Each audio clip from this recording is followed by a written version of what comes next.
আসসালামু আলাইকুম। সংবাদে আপনাদের সবাইকে স্বাগতম জানাচ্ছি আমি নুসরাত। শুরুতেই সংবাদ শিরোনাম। বাংলাদেশের সর্বশেষ গুরুত্বপূর্ণ আপডেট সংবাদে আপনাকে স্বাগত। শুরুতেই সংবাদ শিরোনাম, পরে বিস্তারিত। প্রথমেই জানাবো আমাদের হাতে থাকা সর্বশেষ গুরুত্বপূর্ণ সবথেকে তাজা আপডেট সংবাদ। রমজানে নিরবিচ্ছিন্ন বিদ্যুৎ ও দ্রব্যমূল্যের দাম স্বাভাবিক রাখার নির্দেশ। সেহরি, ইফতার ও তারাবির সময় নিরবিচ্ছিন্ন বিদ্যুৎ সরবরাহ এবং দ্রব্যমূল্য স্বাভাবিক রাখার নির্দেশ দিয়েছেন প্রধানমন্ত্রী তারেক রহমান। আজ মন্ত্রিসভার প্রথম বৈঠকে তিনি এই নির্দেশনা দিয়েছেন। এদিন সচিবালয়ে প্রধানমন্ত্রীর সভাপতিত্বে বৈঠক অনুষ্ঠিত হয়। এরপর জানাবো ক্লিন ঢাকা গ্রিন ঢাকা, রাস্তায় ঝাড়ু হাতে জামাতের আমির। ক্লিন ঢাকা গ্রিন ঢাকা কর্মসূচির সূচনা করেছে বাংলাদেশ জামাত ইসলাম। আজ ফজরের নামাজের পর জামাত ইসলামের আমির ও বিরোধী দলীয় নেতা ডাক্তার শফিকুর রহমান মনিপুর উচ্চ বিদ্যালয় মূল বালিকা শাখা সংলগ্ন বাইতুন নূর মসজিদ থেকে নিজ হাতে রাস্তা পরিষ্কার কর্মসূচি শুরু করেন। এদিকে বিএনপি জোট ৩৫, জামাত জোট ১৩ সংরক্ষিত নারী আসন পেতে পারে বললেন ইসি। ত্রয়োদশ জাতীয় সংসদ নির্বাচনে মোট ২৩৫টি আসনে গেজেট প্রকাশ করেছে নির্বাচন কমিশন। ইসি ঘোষিত গেজেট অনুযায়ী ৩৫টি সংরক্ষিত নারী আসনে বিএনপি জোট এবং ১৩টিতে জামাত ইসলামের জোটের পক্ষ থেকে নারীদেরকে দেয়া হতে পারে, এমনটাই জানানো হয়েছে। জানাবো এমপি মন্ত্রীদের সরকারি গাড়ি প্লট না নেওয়ার ঘোষণায় টিআইবির সাধুবাদ। শুল্কমুক্ত গাড়ি ও সরকারি প্লট সুবিধা না নেওয়ার ঘোষণাকে সাধুবাদ জানিয়েছে ট্রান্সপারেন্সি ইন্টারন্যাশনাল বাংলাদেশ। টিআইবি বিষয়টিকে বহুল প্রতীক্ষিত, সুচিন্তিত, সময়োপযোগী ও আশা জাগানিয়া বলে উল্লেখ করেছে সংস্থাটি। এক বিজ্ঞপ্তিতে সংস্থাটি এই বিষয়টি নিশ্চিত করেছে। তারা বলছে, এই ধরনের ভালো কাজকে আমরা অবশ্যই সমর্থন জানাবো। এবং সর্বশেষ জানাবো থানায় আগুন, পুলিশের এসআইকে পুড়িয়ে হত্যা করার সমন্বয়ক মাহাদিকে জিজ্ঞাসাবাদ। ভারত থেকে দেশে ফেরার সময় হজরত শাহজালাল আন্তর্জাতিক বিমানবন্দরে বৈষম্যবিরোধী ছাত্র আন্দোলনের সাবেক সমন্বয়ক ও সংগঠনটির হবিগঞ্জ জেলা শাখার সাধারণ সম্পাদক মাহাদি হাসানকে জিজ্ঞাসাবাদ করেছে ইমিগ্রেশন পুলিশ। বিকেলে বিমানবন্দরে তাকে প্রায় ২ ঘণ্টা জিজ্ঞাসাবাদ শেষে ছেড়ে দেওয়া হয়। তবে ঠিক কী কারণে দীর্ঘ সময় তাকে জিজ্ঞাসাবাদ করা হয়েছে সেসব বিষয় এখনও নিশ্চিত হওয়া যায়নি। প্রিয় দর্শক, এতক্ষণ শুনছিলেন সংবাদ শিরোনাম, এবারে বিস্তারিত। তবে তার আগে বন্ধুরা অনুরোধ থাকবে এই সংবাদটিতে একটি লাইক দিন। এই চ্যানেলে আপনি নতুন হয়ে থাকলে আমাদের সংবাদটি দেখতে দেখতে চ্যানেলটি সাবস্ক্রাইব করে রাখুন। কমেন্ট করে বন্ধুরা আপনার মূল্যবান মতামত জানিয়ে দিন আপনি বিশ্বের কোন দেশ থেকে বা বাংলাদেশের কোন স্থান থেকে আমাদের সংবাদটি দেখছেন এবং শুনছেন। আর বন্ধুরা, সংবাদটি আপনার সোশ্যাল মিডিয়া ফেসবুকে শেয়ার করে বন্ধুদেরও দেখার সুযোগ করে দিন। গাজা যুদ্ধে আপনি যদি নিরীহ ফিলিস্তিনিদের ভালোবেসে থাকেন, কমেন্টে ইয়েস লিখে পুরো বিশ্বকে জানিয়ে দিন। কমেন্ট করে জানিয়ে দিন আজকে আপনি কোন জেলা থেকে বা বিশ্বের কোন দেশ থেকে আমাদের সংবাদটি দেখছেন এবং শুনছেন, এবং এই রমজান উপলক্ষে আপনার অনুভূতি কি সেটি কমেন্ট করে আমাদেরকে জানিয়ে দিতে পারেন বন্ধুরা। এবারে বিস্তারিত। রমজানে নিরবিচ্ছিন্ন বিদ্যুৎ ও দ্রব্যমূল্য স্বাভাবিক রাখার নির্দেশ।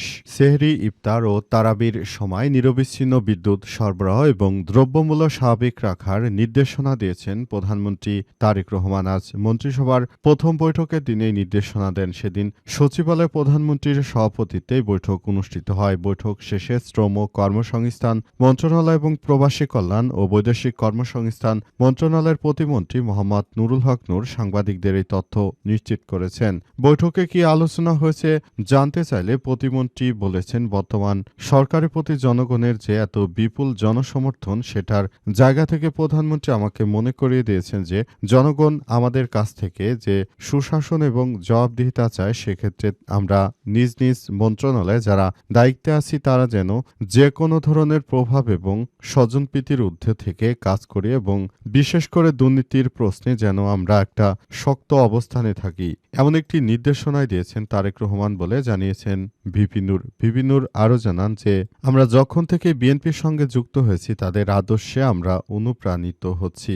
বিএনপির সঙ্গে আমরা যে জোট করেছি সেই জোটের মধ্য দিয়ে আসলে সারা দেশ জুড়ে আমাদের একটি নতুন ঠিকানা তৈরি হয়েছে। এই ঠিকানার মধ্য দিয়ে আমরা আগামীতে একটি সুন্দর ও সমৃদ্ধির বাংলাদেশ গড়ে তুলতে চাই, এমন কথাও জানিয়েছেন তিনি। সেজন্য সবাইকে নিয়ে তিনি কাজ করার প্রতিশ্রুতি ব্যক্ত ব্যক্ত করেছেন। তিনি আরও জানান যে দেশের মানুষ তাদের প্রতি অনেক বেশি আগ্রহ নিয়ে বসে আছে। দেশের মানুষকে এখন সময় এসেছে কিছু দেওয়ার, সেই প্রচেষ্টাই চালাতে চাই আমরা। আমাদের নেতাকর্মীরা সেই বিষয়গুলোই আসলে সবাইকে বলাবলি করছে। পুরো বাংলাদেশটাকে সুন্দরভাবে গড়ে তোলার মধ্য দিয়ে এখনই সময়, এবং এই সময়টাকে কাজে লাগিয়ে আসলে বাংলাদেশটাকে সুন্দরভাবে গড়ে তোলার মধ্য দিয়ে নতুন বাংলাদেশ আমরা গড়ে তুলতে চাই, এমনটাই বলা হচ্ছে।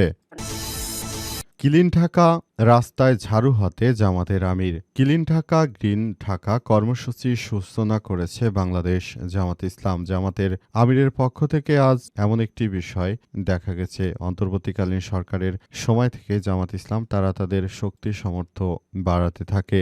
বিভিন্ন কার্যক্রমের মধ্য দিয়ে বাংলাদেশ জামাত ইসলাম আরও অনেক বেশি এগিয়ে গেছে। বাংলাদেশ জামাত ইসলামের নেতৃত্ববৃন্দরা তারা বর্তমান যে কর্মকাণ্ড হাতে নিয়েছে এবং সেই কর্মকাণ্ডগুলো খুবই গুরুত্ব সহকারে দেখা হচ্ছে। বাংলাদেশের সরকার মনে করে যে এই ব্যাপারটি অত্যন্ত ভালো হয়েছে, এবং তাই জামাত ইসলামের আমির ডাক্তার শফিকুর রহমানের নেতৃত্বে সারা বাংলাদেশে যে বর্তমান একটি ক্লিনিং ব্যবস্থা জোরদার করা হয়েছে, এই ক্লিনিং ব্যবস্থাটিকেই তারা খুবই গুরুত্ব দিতে চায়, এবং তারা জানিয়েছে যে ক্লিনিং কার্যক্রমগুলো আমরা চালিয়ে যেতে চাই দেশের মানুষকে সঙ্গে নিয়ে। একটি আধুনিক ও পরিষ্কার পরিচ্ছন্ন এমন একটি বাংলাদেশ আমরা গড়ে তুলতে চাই, সেই কথাই জানানো হয়েছে।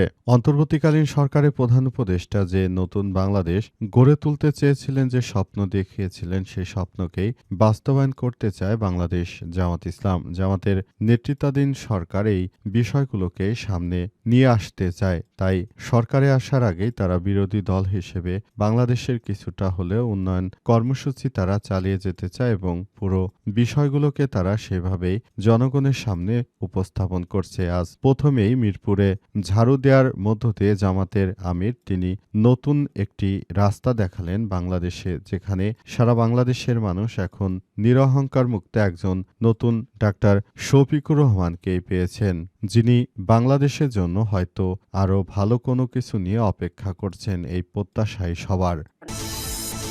বিএনপি জোট ৩৫, জামাত ১৭ সংরক্ষিত নারী আসন পেতে পারে বলছে ইসি। ত্রয়োদশ জাতীয় সংসদ নির্বাচনে মোট ২৯৬টি আসনের গেজেট প্রকাশ করেছে নির্বাচন কমিশন। ঘোষিত গেজেট অনুযায়ী ৩৫টি সংরক্ষিত নারী আসন বিএনপি জোট এবং ১৩টি জামাত জোট পেতে পারে বলে জানিয়েছে কমিশন।